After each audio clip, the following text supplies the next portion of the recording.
hello हाँ सुना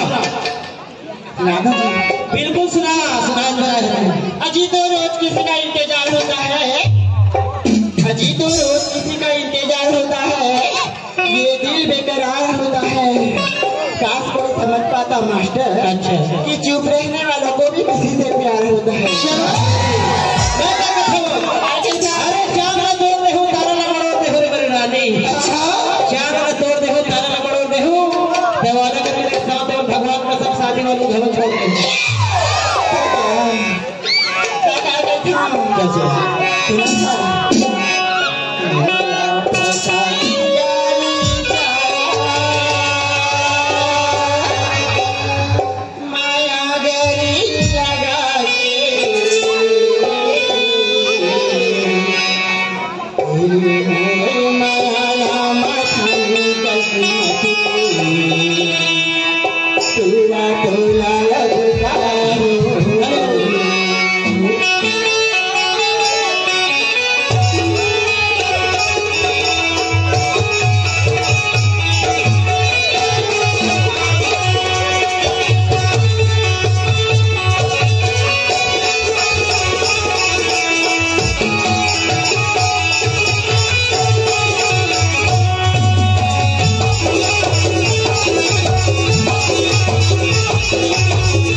हाँ जी ये तो याद है कोरगार